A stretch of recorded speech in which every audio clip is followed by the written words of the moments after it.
But I don't even know whose credit that is. Is that mine? Is that my wife's? I mean, she can take a load between the legs. What I'm saying is, I get blowjobs, but I get married blowjobs. Them ain't like single life blowjobs. Married blowjobs kind of remind me, you ever watch your dog on a hot day get some water from its bowl, and then it looks at you between licks, you know? It's like,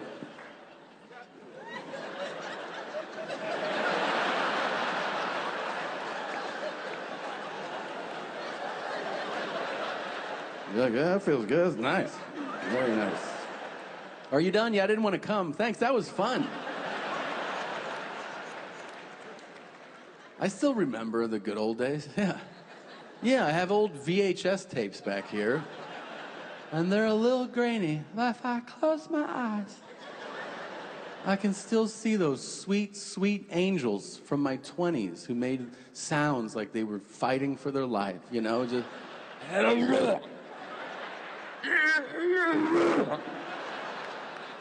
You know those blowjobs where you almost stop to see if she's okay? You don't, because you don't care. You're like, I like that you're suffering. This is cool, you know?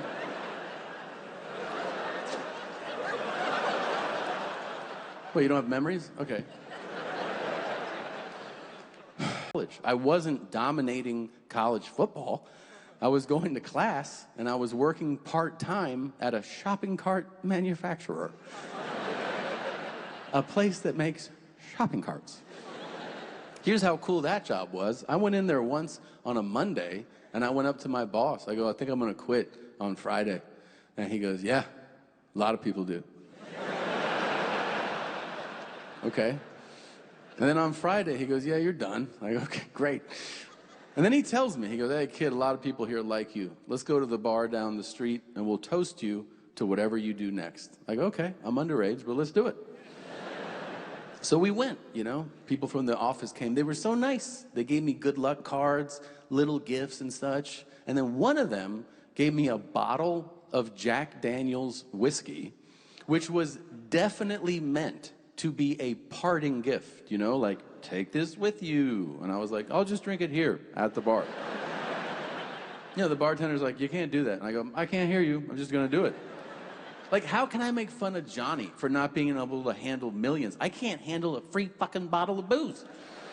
And let me tell you something, if you don't drink whiskey, if you tip back the bottle 3 or 4 times, your brain actually goes, hey, there's too many lights on in here, beep, bop, boop. And you go, I want to do bad shit. I started taking people's change that was on the bar. I was like, that's my shit. Fuck you.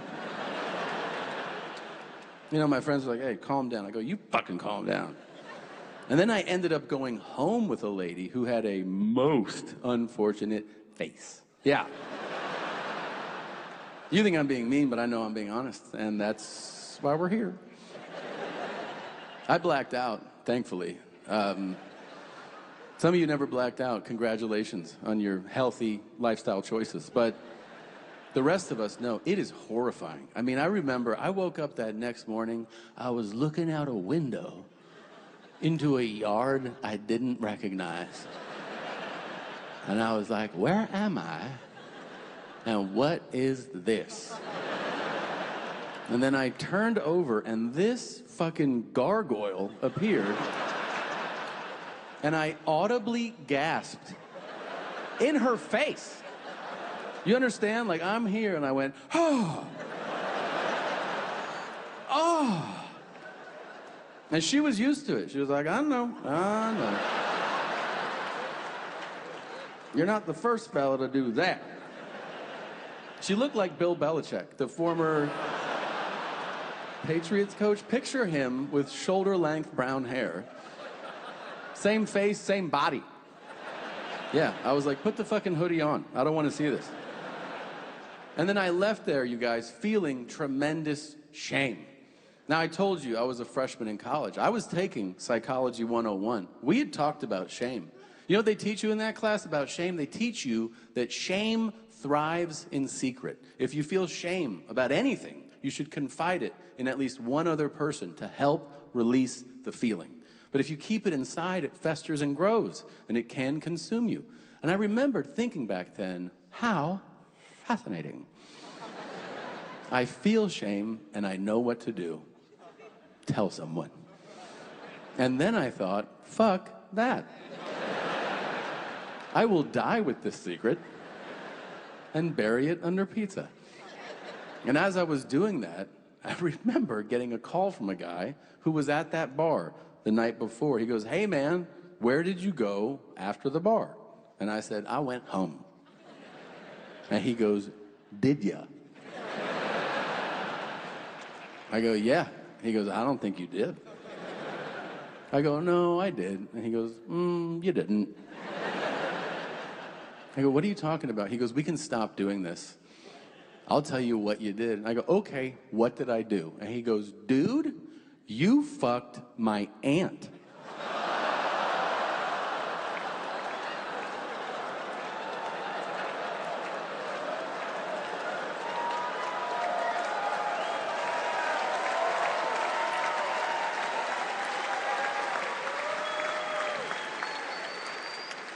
I say, your aunt is Bill Belichick? He goes, yeah. I didn't know what to say, so I just said, I'm sorry. He goes, no, I'm sorry. He goes, I don't want to fuck any of my aunts, but Bill is definitely last on that list. I switched to weed that. I just got back from my favorite place. I was in Italy, which I absolutely love. Yeah. It's the greatest. It is the greatest. And, you know, my phone knows that I love Italy, just like our phones know everything about us now. It was fun, I think, about a decade ago when we would, like, kind of debate, wouldn't it be crazy if this thing was listening to everything that we said? And then now we're like, oh, yeah, this records everything. Everything I say, text, think, it's just there. I mean, unless you're one of these people who happens to believe, you're like, oh, yeah, you know, I was having a conversation with someone about a bread basket from Croatia in the 1700s, and then I opened my Gmail, and it was like, you looking for a Croatian bread basket? You're like, isn't that a wild coincidence? Like, oh. I talk about Italy all the time, and every time I open my phone, social media is just Italy. It's Italian landscapes, Italian recipes, Italian women's feet, and I go, like, right? But whenever I see landscape shots of Italy, there's always a guy on a Vespa, you know, those little scooters, and they're zipping around, and they're dreaming of marinara, or whatever they do. Yeah.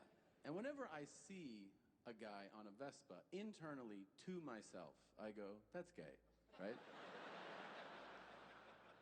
But when you're there, and you see one, you're like, no one will know, right?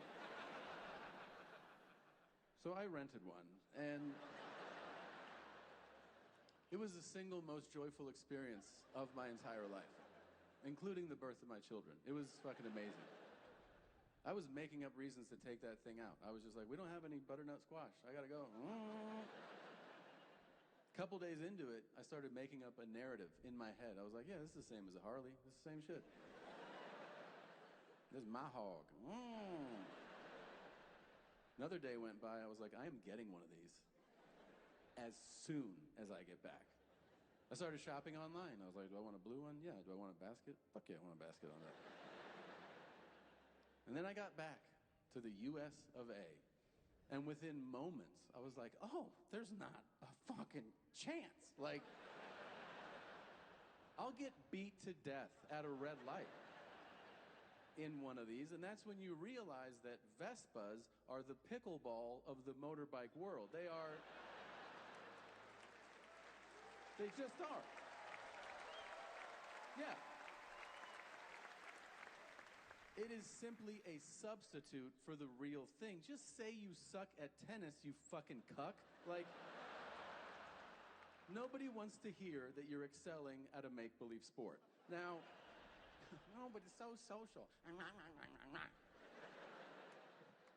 Anyone can do it. That's why you do it. You're soft. Now, sometimes you watch documentaries and it's a whole different experience. Like, it's just enlightening. You get information that you can't let go of. It just sits in your mind. You tell people about it. It's in your dreams. I mean, I watched one not long ago that if I had not watched it, I would have no idea how much cocaine Hitler did.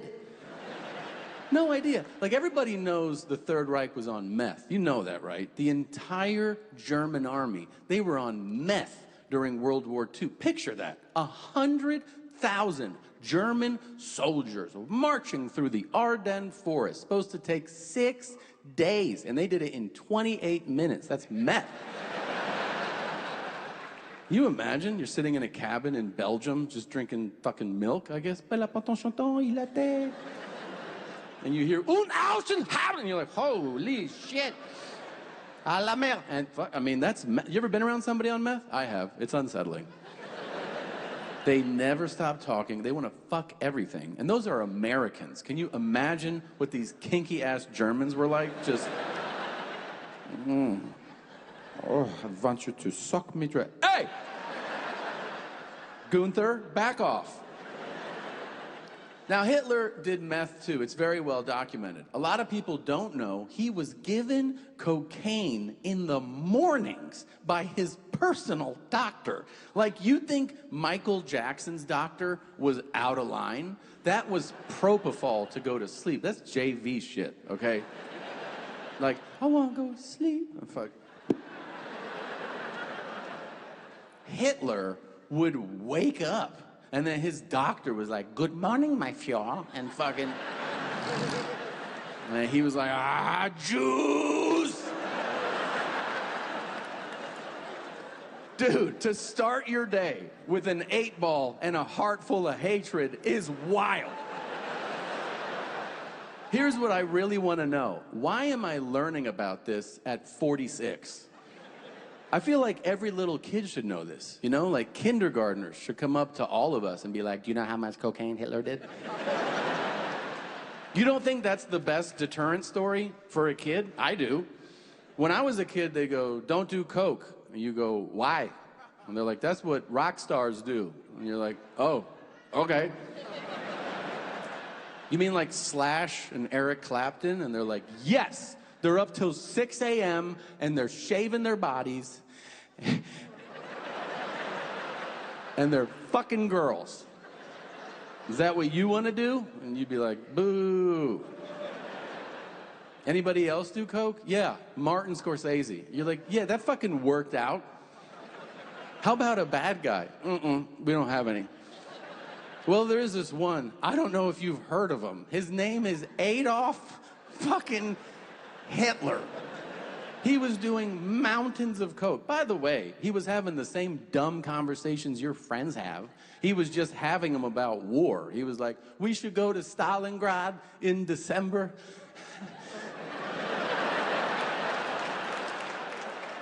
And we'll fuck them up. Hey, look at my mustache. I cut off the side.